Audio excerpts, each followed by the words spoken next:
यह उस समय की बात है जब शंकुशिरा नामक अत्यंत बलशाली दानव पुत्र अस्थि चर्वण का जन्म हुआ, जो अस्थियों को चबाता था। अस्थि चर्वण के इस कार्य से देवता काफी दुखी रहते थे, इसलिए उन्होंने इस दानव का वध कर दिया। इस घटना से आहत होकर रक्त बीज ने देवताओं से बदला लेने के लिए ठान ली।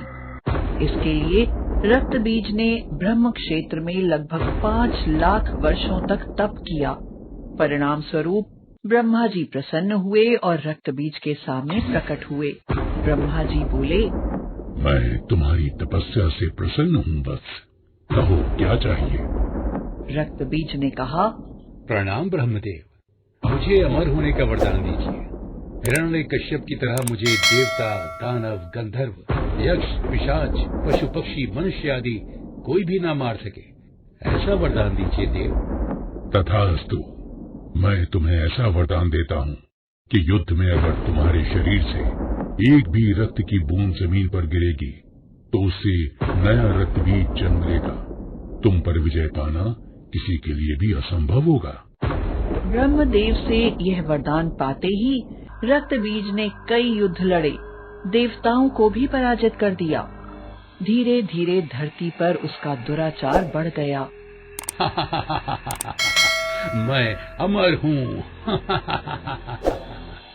मुझे युद्ध में कोई भी परास्त नहीं कर सकता। अब स्वर्ग लोक पर मेरा राज होगा। इंद्र, कहाँ छुप कर बैठा है? अगर साहस है तो मुझसे युद्ध कर। यदि मेरी चुनौती स्वीकार नहीं तो स्वर्ग छोड़कर चला जाए यहाँ से। क्या रक्त बीज ने हमें ललकारा है? अब तो हम उससे अवश्य युद्ध करेंगे। देवताओं और असुरों के बीच युद्ध होता है। ब्रह्मा जी से वरदान प्राप्त कर रक्त बीज और भी शक्तिशाली हो गया था। उसे जब देवता हरा नहीं पाए तो वे घबरा गए। नारद मुनि ने कहा, नारायण नारायण, ब्रह्मा जी ने रक्त बीज को वरदान दिया है कि उसका वध किसी पुरुष के हाथों संभव नहीं है। उसका वध केवल एक स्त्री के हाथों ही हो सकता है। आपको दुर्गा माता की शरण में जाना चाहिए। उन्होंने कई असुरों का वध किया है। तो इंद्र बोले, आप सत्य कह रहे हैं महर्षि नारद। हम सब उनकी स्तुति करते हैं। अब वही हमें इस संकट से पार लगा सकती हैं। देवताओं द्वारा सहायता के लिए प्रार्थना करने पर देवी दुर्गा वहाँ प्रकट होती हैं। इंद्र और देवतागण कहते हैं, प्रणाम देवी भगवती। माता, हमें रक्त बीज नामक असुर से मुक्ति आप ही दिला सकती हैं। हमारी सहायता कीजिए माँ। माता दुर्गा ने कहा, आप लोग निश्चिंत रहिए। रक्त बीज नामक असुर का संहार अवश्य होगा। उसे अपने पापों का दंड अवश्य प्राप्त होगा। माता ने देवताओं को आश्वस्त किया कि वे रक्त बीज का संहार अवश्य करेंगी। उन्होंने रक्त बीज को ललकारा, रक्त बीज, कहाँ हो तुम? अगर हिम्मत है तो मेरे सामने आओ।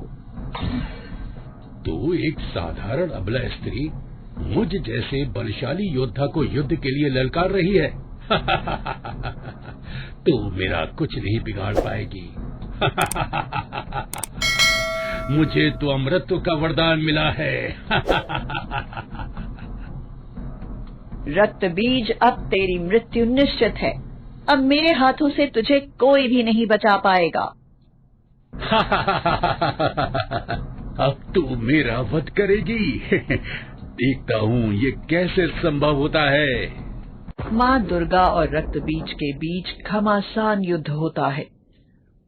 माँ दुर्गा के वार से जैसे ही रक्त बीज का रक्त धरती पर गिरता, वैसे ही वहाँ एक और रक्त बीज पैदा हो जाता था। जितनी रक्त की बूंदें धरती पर गिरती, उतने ही रक्त बीज जन्म ले लेते। माता दुर्गा हैरान होकर सोचने लगी, अरे ये क्या हो रहा है? ये रक्त बीज मारा क्यों नहीं जा रहा है? नारद मुनि बोले, नारायण नारायण, माते, रक्त बीज का वध करने के लिए रक्त बीज का रक्त पीना होगा ताकि उसका रक्त धरती पर ना गिरे। ब्रह्मा जी के वरदान से उसका रक्त यदि धरती पर गिरेगा तो अनेकों रक्त बीज का जन्म होगा। रक्त बीज का संहार करने के लिए कोई ऐसा उपाय करना होगा ताकि उसका रक्त धरती पर ना गिरे। तब माता दुर्गा ने कहा, अच्छा तो यह बात है। महर्षि नारद, इसके लिए माता पार्वती को काली का रूप धरना होगा। ऐसा करने से काली माता रक्त बीज का रक्तपान कर सकेंगी। इसके लिए देवताओं को माता पार्वती के शरण में जाकर उनसे सहायता के लिए विनती करनी होगी। नारद मुनि की बात मान सभी देवतागण माता पार्वती का आह्वान करने लगे। माता पार्वती सभी देवता तथा माता दुर्गा के समक्ष प्रकट होती हैं। माता दुर्गा उनसे बोली, देवी पार्वती, आपको काली रूप धरना होगा ताकि जैसे ही मैं इस असुर पर वार करूं, आपको इसका एक बूंद रक्त भी धरती पर नहीं गिरने देना होगा। आप इसका रक्त पान कर इसका अंत करने में मेरी सहायता करें। तो देवी पार्वती ने कहा, आप चिंता न करें, मैं इस दानव के रक्त की एक बूंद भी धरती पर न गिरने दूंगी। ऐसा कह माता पार्वती ने काली का रूप धर लिया। उन्हें इस रूप में देख देवता और असुर थर थर कांपने लगे। माता काली ने रक्त बीज का रक्तपान करना शुरू किया। माता काली ने अपना रूप विकराल कर लिया। उन्होंने क्रोधवश कई राक्षसों को भी निगल लिया। इंद्र और देवतागण खुश होकर बोले, माता दुर्गा की जय, माता काली की जय, माता दुर्गा की जय, माता काली की जय, माता दुर्गा की जय, माता काली की जय। माता दुर्गा बोली, हे काले के, रक्त बीज का वध तभी संभव है जब इसके शरीर से सारा रक्त निकल जाएगा। इसके लिए आपको उसके शरीर से बहने वाले रक्त का पान करना होगा। ध्यान रहे उसका एक बूंद रक्त भी धरती पर न गिरे। देवी दुर्गा और रक्त बीज के बीच युद्ध होता है। रक्त बीज देवी दुर्गा के प्रत्येक प्रहार से बचने का प्रयास कर रहा था। देवी दुर्गा रक्त बीज पर प्रहार करती और माँ काली उसके रक्त को खप्पर में ले लेती और उसका पान करती। उसका गला काटकर माता दुर्गा ने खप्पर में रख दिया। माता काली उसके सिर के रक्त का भी पान कर लेती हैं। माता काली अब रुकने का नाम नहीं लेती हैं। वे आक्रोशवश संहार करती चली जाती हैं। मुझे रक्त दो, मुझे मुंड दो, मुझे रक्त दो, मुझे मुंड दो। कालिके, अपना क्रोध शांत करो। देवी रक्त बीज का वध हो चुका है। मुझे दानवों रक्त दो, मुझे दानवों मुंड दो, मुझे दानवों रक्त दो, मुझे दानवों मुंड दो। अब तो भगवान शिव ही काली का क्रोध शांत कर सकते हैं।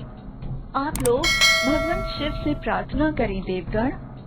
हे शिव, हम आपसे प्रार्थना करते हैं कि आप देवी काली का क्रोध शांत करें। उनका क्रोध बढ़ता ही जा रहा है।